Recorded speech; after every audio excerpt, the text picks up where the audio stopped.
안녕하세요. 마틸다입니다. 오늘은 이영숙 베드로 수녀님의 호스피스 돌봄 이야기 책 내 가슴에 살아있는 선물을 읽어드리겠습니다. 책과 저자 소개가 궁금하신 분은 동영상 아래를 참고하세요. 그럼 지금부터 시작합니다. 내가 병실을 찾을 때면 늘 나를 피해 밖으로 나가는 자매님이 계셨다. 직장까지 암이 전이 되어 온몸에 호스를 달고 다녔는데 무척 야위고 수척해 보였다. 처음에는 수녀의 방문이 달갑지 않아 나를 피한다고 생각했었다. 그런데 보호자를 통해 전해드린 이야기는 조금 달랐다. 자신이 죄인이라 거룩한 수녀님 곁에는 다가갈 수 없어 피한다는 것이었다. 마음속으로는 나를 만나고 싶어 하니 내게 자매님을 만나주기를 청했다. 나는 자매님을 만나러 가는 날 엘리베이터 대신 계단을 오르며 예수 성심께 기도를 드렸다. 특별히 어려움을 겪고 있는 자매님을 어떻게 만나면 좋을지 지혜를 청했다. 예수님, 환자분이 저를 통해 편안함을 느끼고 대화를 나눌 수 있도록 도와주세요. 그렇게 한 계단을 올라 병실 앞에 도착했다. 내가 병실에 들어서니 역시 자매님은 나를 피해 밖으로 나가려고 했다.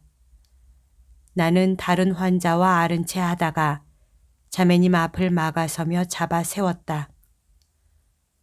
죄인 잡았다. 나랑 자매님이랑 누가 더 죄가 큰가 우리 내기해 볼래요? 나에게 잡힌 자매님은 잠시 당황하는 듯 싶더니 이내 나를 꽉 껴안으며 목 놓아 울기 시작했다.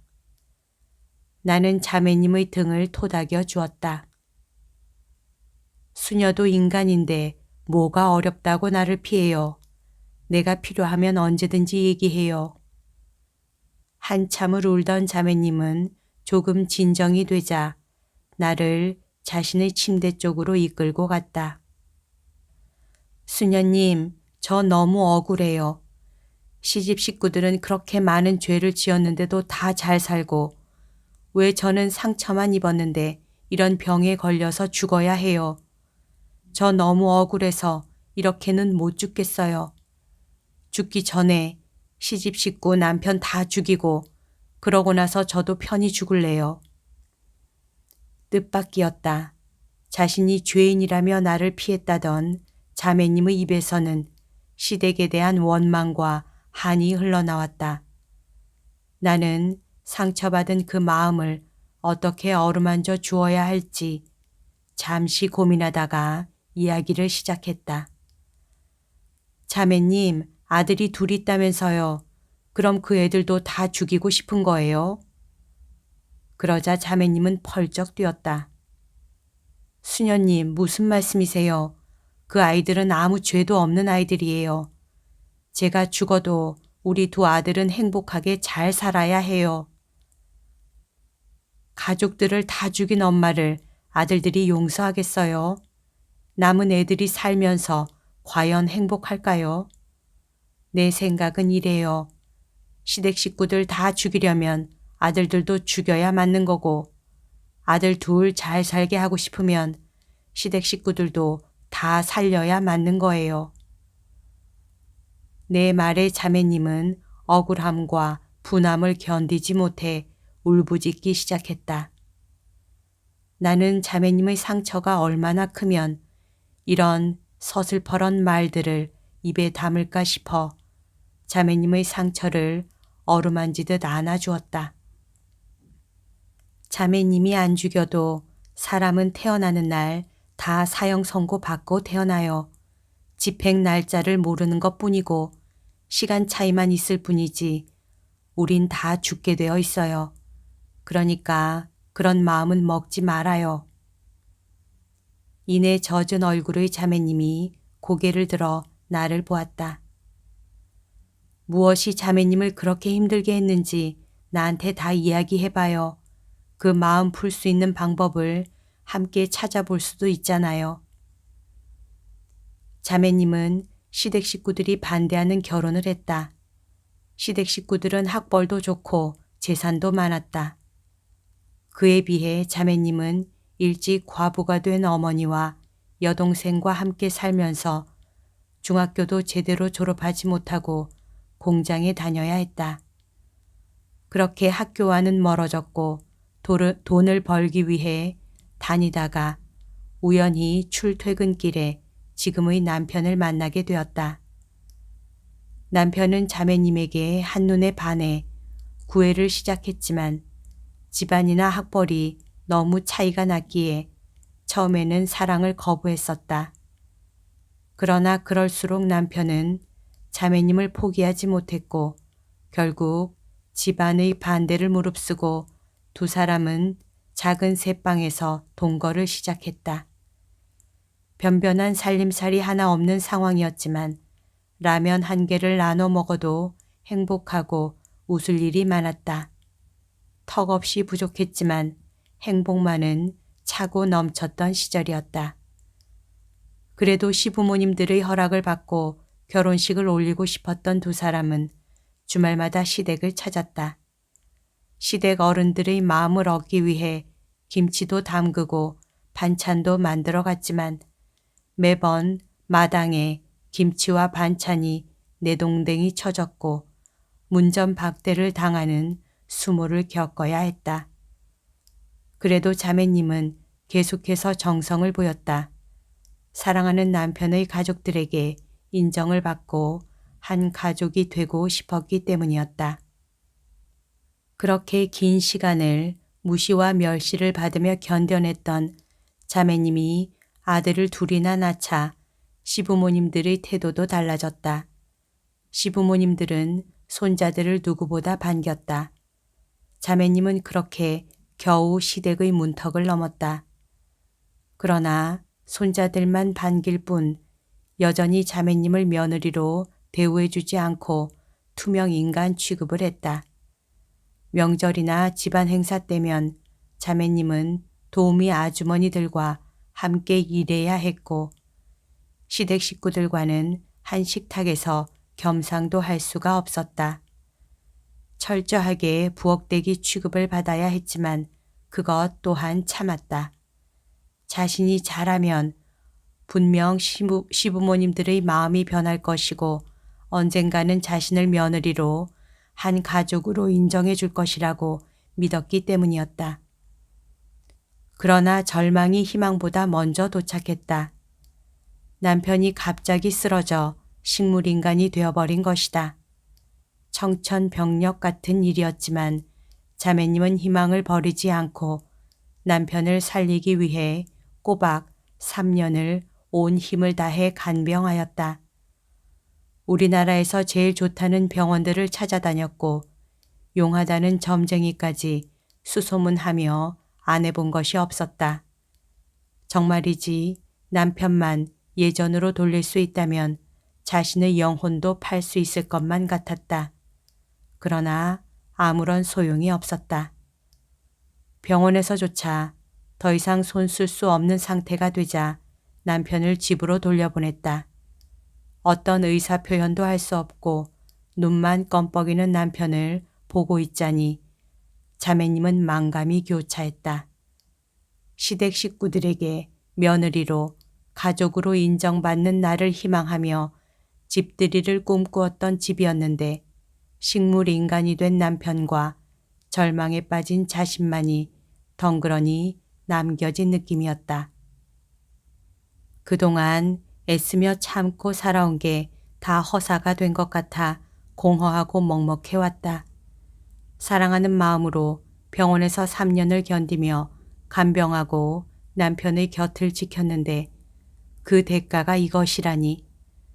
집에 돌아오고 나니 남편을 사랑했던 마음이 온데간데 없이 사라져버렸다. 그때 자매님은 생각했다. 아, 사랑이 부도나는데 딱 3년이 걸리는구나. 이제 남편에 대한 마음은 사랑이 아닌 동정과 연민뿐이었다. 그마저도 6개월을 채 넘기지 못했고 자매님에게 남은 것은 원망과 한탄뿐이었다. 지금껏 남편만 믿고 견뎌온 시간들이 억울해졌고 자신의 인생을 이렇게 망친 장본인이 바로 남편이라는 생각이 들었다. 시댁 식구들에게 인간 대우를 받지 못하며 살게 된 것도 다 남편을 만나서 그렇게 된 것 아닌가. 자매님은 식물인간이 되어 누워있는 남편에게 누를 수 없는 분노와 화가 치밀어 오르기 시작했다. 그런 날은 식물인간이 된 남편에게 그 감정을 쏟아냈다. 난 당신 가족들한테 괄시를 받아도 참아왔어. 그런데 당신이 나한테 해준 게 뭐야? 날 가족으로 대우받게 해주지도 못했잖아. 당신 식구들은 나를 식모 취급만 했어. 모르는 사람은 가난한 내가 당신 만나 팔자 고쳤다고 부러워하지만 난 당신 때문에 가시밭길만 걸으며 살았다고. 내 인생 망친 건 당신이야. 그렇게 한바탕 퍼붓고 나면 몰려오는 죄책감에 자매님은 미안하다며 남편을 껴안고 울며 사과를 했다. 미안한 마음에 특별히 죽을 더 맛있게 끓여주며 용서를 구하기도 했다. 그러나 원망과 분노의 감정이 올라오면 또다시 누워있는 남편에게 폭언하기를 반복했다. 남편을 이제 자신의 감정을 버리는 쓰레기통 정도로 대우했고 대소변을 치우다가 남편을 구박하기도 하고 아예 대소변을 치우기도 싫어 밥도 적게 주고 편의점에서 파는 깡통죽을 사다가 먹이기도 했다. 남편을 돌보러 집에 드나들던 시어머니에게는 아이들 핑계를 대며 밖으로 나돌았다. 그래도 시어머니에게 미안한 마음은 전혀 들지 않았다. 본인의 아들이니 밥 먹이고 똥 치우는 것도 시어머니의 몫이라고 생각하며 죄책감에서 벗어나려고 했다. 그렇게 점점 뻔뻔해졌다. 시어머니에게 남편을 맡겨두고 밖에 나가서는 구청 봉사를 다니며 사람들에게 인정을 받았다. 칭찬받고 인정받는 것에 늘 목말라 있던 자매님에게는 가뭄에 단비 같은 시간들이었다. 하루 종일 봉사를 다니고 집에 들어서면 남편의 대소변 냄새가 진동을 하는 날이 있었다. 그런 날은 피곤해 죽겠는데 일을 만든다며 남편을 꼬집고 때리고 화풀이를 했다. 아무 말도 할 수 없는 남편은 아내의 분풀이를 다 받아주었고 그저 눈물만 주르르 흘렀다. 남편은 그런 남편을 보면 또 남편이 불쌍하고 자기 신세도 처량해 밤새 남편을 껴안고 목 놓아 울었다. 이야기를 하는 내내 자매님의 눈물은 마르지 않았다. 수녀님, 제가 남편에게 지은 죄가 너무 큰 거 알아요. 그렇지만 저만 잘못한 거 아닌데 왜 저만 이렇게 죽어야 하죠? 시집 식구들은 저한테 평생을 못되게 굴었는데도 잘 살잖아요. 제가 남편에게 잘못한 것은 알지만요. 시집 식구들을 용서하지는 못하겠어요. 미움과 원망만 가득한 채로 췌장암에 걸렸으니 마음의 어둠만이 가득 찰 수밖에 없었다. 나는 어떻게든 자매님의 마음에 예수님의 등불을 밝혀야겠다고 생각했다. 자매님, 그동안 마음고생이 이만저만이 아니었겠네요. 자매님이 겪은 고통은 하느님이 다 아시니 갚아주실 거예요. 그러니까 앞으로는 죽는 건 생각하지 말고 살면서 하고 싶은 것만 생각해봐요. 자매님이 지금 제일 하고 싶은 게 뭐예요? 내 이야기에 자매님은 눈물을 삼키고 잠시 생각에 잠기더니 대답했다. 결혼식이요. 혼인신고는 하고 살았지만 예쁜 드레스 입고 사진 한 장 찍지 못한 것이 제일 안타깝다고 했다. 남편이 식물인간이 되기 전에 사진관에서 웨딩 사진이라도 찍자고 했지만 그 약속도 남편이 바빠지면서 지켜지지 못했다. 자매님은 결혼식만 했어도 시댁 식구들에게 가족으로 인정받고 며느리로 인정받지 않았겠느냐며 한을 토로했다. 결국 자매님이 가장 하고 싶은 일은 그토록 미워하고 죽이고 싶었던 시댁 식구들에게 사랑과 인정을 받는 것이었다. 나는 자매님의 마음을 풀어주는 데 필요한 열쇠는 시부모님들이 쥐고 있다는 생각이 들었다. 제일 먼저 시부모님부터 만나서 이야기를 나눠야 했다. 자매님을 왜 그렇게까지 며느리로 인정하지 않으셨어요? 처음에 저희가 반대를 너무 심하게 했거든요. 그런데 귀한 손자들을 안겨주니 사실 결혼식은 시켜줘야지 했었는데 저희가 하도 못되게 굴었던 것을 떠올리니까 미안해서 말을 꺼낼 용기가 안 생겼어요. 시간이 좀 지나면 며느리도 우리 마음 알아주겠지 했는데 아들은 저렇게 식물인간이 되고 며느리는 죽을 병에 걸렸으니 저희 죄가 큽니다, 수녀님. 내가 만난 시부모님은 자매님의 말과 다르게 자신들의 잘못을 진심으로 반성하고 있었다. 이미 자매님을 며느리로 인정하고 받아들인 상태였기에 매일같이 며느리의 병실을 찾는다고도 했다. 그렇지 않아도 자매님은 이미 병동에서 시부모님의 극진한 사랑을 받는 며느리로 소문이 자자한 터였다. 그러나 표현하지 않는 사랑과 진심은 전해지지 않는 법이었다. 나는 시부모님들이 직접 마음을 전하기를 청했다. 그리고 자매님이 가장 하고 싶은 것이 결혼식이니 천주교식으로라도 혼인식을 해주면 어떻겠느냐고 제안했다. 시부모님들은 할 수만 있다면 그렇게 하겠다고 약속했다. 그리고 얼마 후 자매님의 생일날이 되었다. 며느리의 생일을 챙겨주지 못했던 시부모님들은 신부 부케를 직접 만들고 큰 과일 바구니에 저금 통장 여러 개를 담아서 병실을 찾았다. 한 번도 받아본 적이 없는 시부모님의 선물에 자매님은 어리둥절하고 어색한 모습이었다. 시부모님들이 그런 자매님 앞에 무릎을 꿇고 용서를 청하기 시작했다. 너는 정말 내 사랑하는 며느리다. 내가 부족해서 네가 좋은 며느리인 줄 몰랐고 네가 얼마나 착한 아이인 줄 몰랐다. 우리가 욕심이 많아서 너한테 상처를 주었어. 정말 미안하구나. 너는 이 세상에서 제일 예쁜 내 며느리고 제일 귀한 며느리다. 미안하다 아가. 그래, 이 시아비 재산 다 팔아서라도 널 고쳐줄 테니 제발 살아나기만 해라. 어디든 네가 가고 싶은 병원이 있으면 다 갈 것이고 네 남편이 휠체어만 탈 수 있으면 여기 수녀님 말씀대로 천주교식으로 혼인식도 올려주마. 그러니 살기만 해. 살아서 제발 우릴 용서해다오. 시어머니와 시아버지가 함께 용서를 청하며 눈물을 보이자 그동안 높고 두껍게 쌓여 무너지지 않을 것만 같았던 한과 응어리의 탑이 한순간에 무너져 버렸다. 자매님의 한 맺힌 원망의 눈물은 용서의 눈물이 되어 시부모님에게로 흘러갔고 상처와 아픔이 눈물로 씻겨 나가자 자매님의 얼굴은 한결 밝아졌다. 수녀님, 우리 어머니 아버지가 저보고 사랑하는 며느리래요. 그리고 처음으로 제 생일도 챙겨주셨어요. 기쁨으로 충만해진 자매님이 나에게 신이 나서 자랑을 했다.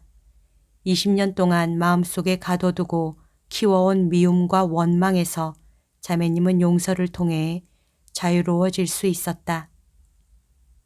나는 그 즈음 자매님에게 세례받기를 권유했고 세례를 받은 후 천주교식으로 혼인식을 하자고 제안했다.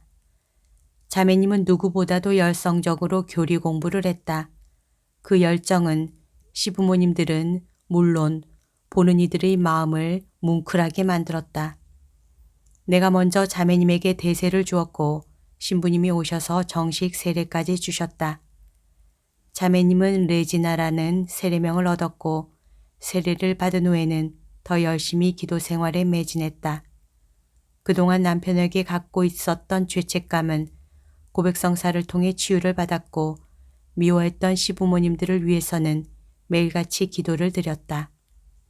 나는 레지오 단원들에게 집에 있는 남편에게도 매일 찾아가서 기도와 호스피스 봉사를 해달라고 부탁했다. 자매님에게는 남편과 떨어져 있지만 레지오 단원들을 통해서 기도로 함께하고 있으니 안심하라고 일러주었다. 수녀님, 그럼 혼인성사만 하면 되겠네요.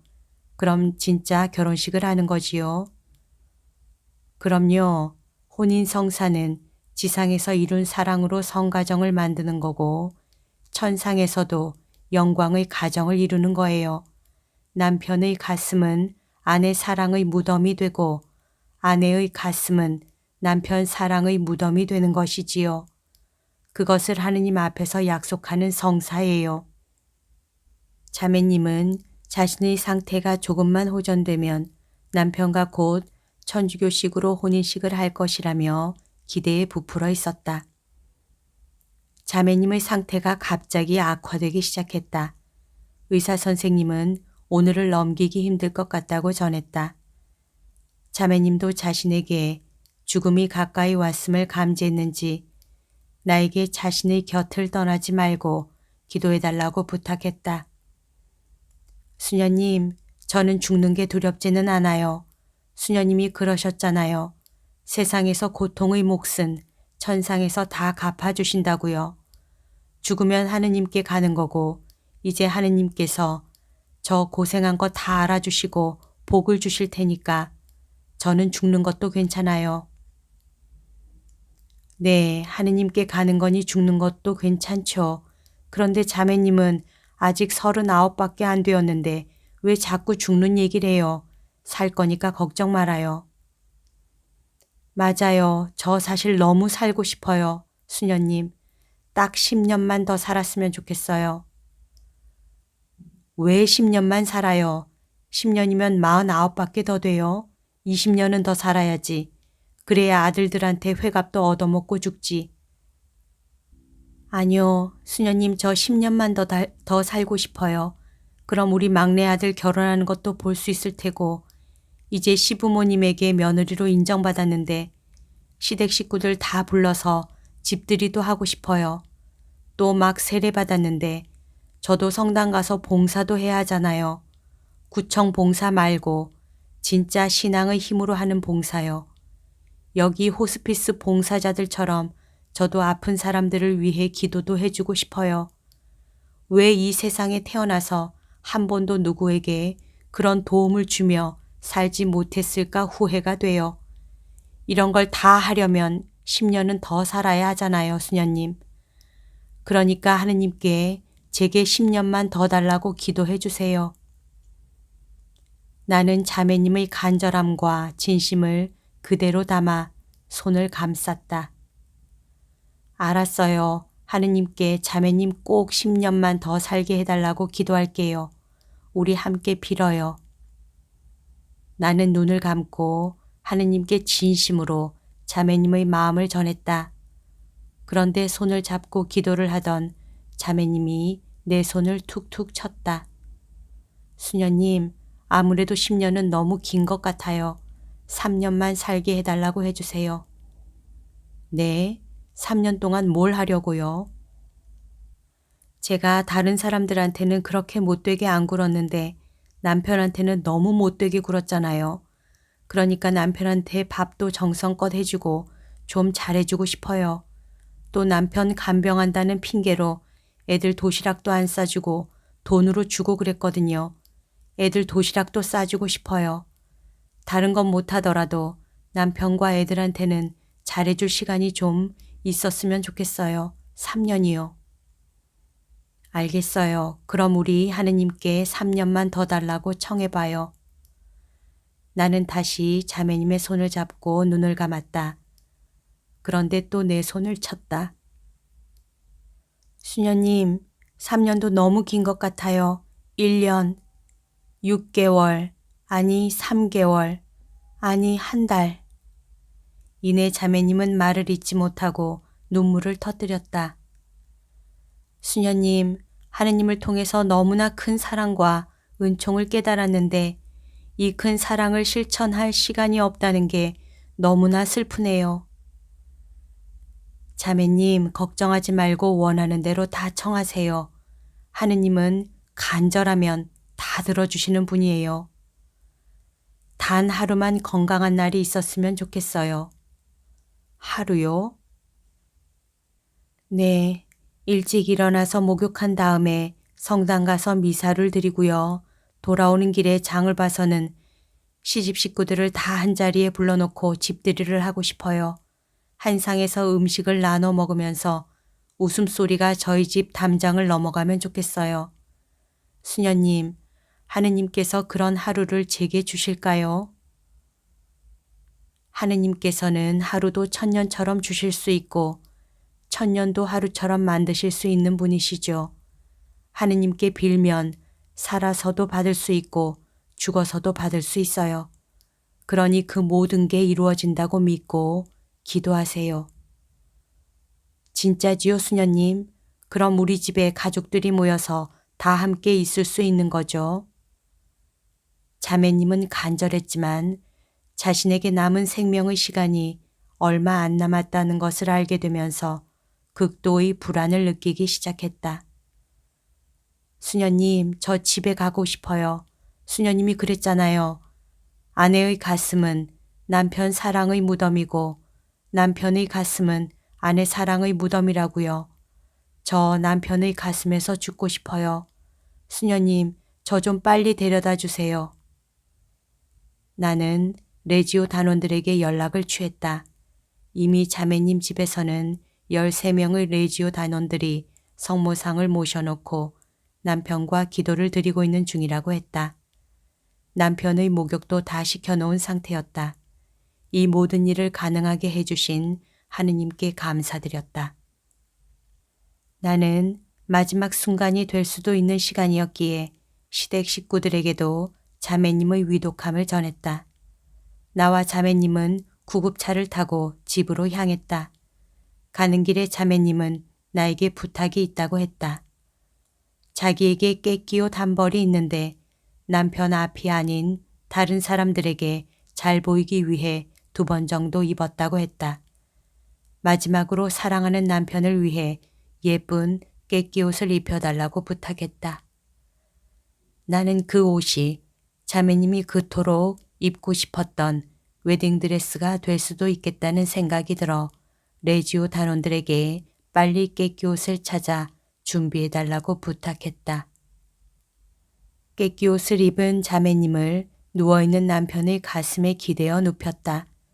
그 2 사람을 가운데 두고 레지오 단원들이 기도를 드렸고 시댁 식구들이 한 명도 빠짐없이 모두 참석해 그 자리를 지켰다. 자매님은 눈물을 흘리며 남편에게 용서를 청했다. 여보, 미안해요. 내가 당신 너무 미워했던 것. 그래서 밥도 안 주고 꼬집고 대소변도 치우기 싫어서 구박한 것. 내가 너무 힘들어서 그랬어요. 당신 원망한 거 다 용서해 주세요. 날 용서해 줄 수 있으면 눈 좀 깜빡여 봐요, 여보. 3번만 깜빡여 줘요. 남편이 눈을 3번 깜빡였다. 자매님은 통회의 눈물을 흘리며 힘없는 손으로 남편의 얼굴과 가슴을 쓰다듬으며 사랑을 고백했다. 여보, 사랑해요.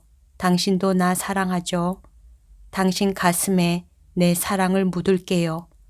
당신도 내 가슴에 당신 사랑을 묻어줘요. 지금 이 순간 당신을 제일 사랑합니다. 당신도 이토록 못된 나를 사랑한다면 사랑한다고 한 번만 이야기해 주세요. 한 번만 사랑한다고 이야기해 줘요. 그러자 남편이 온 힘을 다해 소리를 내려고 노력했다. 하는 소리를 냈고 자매님은 남편의 음성을 사랑의 고백으로 들었다. 그런데 마지막에는 정말이지 남편이 온 힘을 다해 소리를 내질렀다. 사랑. 그 자리에 있던 사람들은 모두 기적을 본 듯 놀라움을 감추지 못했다. 식물인간으로 의사소통을 할 수 없었던 남편의 입에서 누가 들어도 분명 사랑이라는 단어가 튀어나왔기 때문이었다. 자매님은 남편의 입에서 사랑의 고백을 듣자 기쁨의 눈물을 흘리기 시작했다. 남편의 눈에서도 눈물이 멈추지 않았고 두 사람의 눈물은 흐르고 흘러 강줄기가 만나듯 남편의 가슴으로 흘러내렸다. 마지막으로 자매님이 좋아하던 주여 임하소서 성가를 모두 함께 불렀다. 자매님은 숨을 헐떡거리면서도 성가를 함께 불렀다. 나는 너무 힘들어 보였기에 소리를 내지 말고 마음으로 부르라고 했다. 하느님은 귀가 밝으시니 마음으로 해도 충분히 듣고 계신다고 전했다. 그러나 자매님은 마지막으로 살아있는 목소리에 자신의 목소리를 섞어 살아있는 것을 느끼고 싶다고 했다. 진심으로 회개하고 진심으로 사랑하는 마음 속에 하느님 현존이 그대로 느껴지는 순간이었다. 어머니의 회개의 눈물과 아버지의 사랑과 자비의 눈물은 부모의 고통을 지키는 철없는 자녀들에게 가장 큰 유산이 되고 있었다. 두 아들도 부모님의 눈물로 씻긴 손을 잡고 자신들의 불효를 용서해달라고 청했다. 나는 아들들을 불러 자매님의 눈과 마주치게 했다. 눈물이 가득 고인 자매님의 눈망울에 두 아들의 얼굴과 남편의 얼굴이 거울처럼 반사되어 어렸다. 시댁 식구들도 모두 한 사람씩 자매님의 눈을 보고 사랑한다고 말했다. 그렇게 자매님은 원망과 미움을 버리고 가족들의 사랑을 모두 눈에 담은 채 남편의 가슴에서 숨을 거두었다. 오늘 들려드릴 내용은 여기까지입니다. 오늘도 하느님의 뜻 안에서 서로 사랑하는 하루 보냅시다. 사랑합니다. 축복합니다.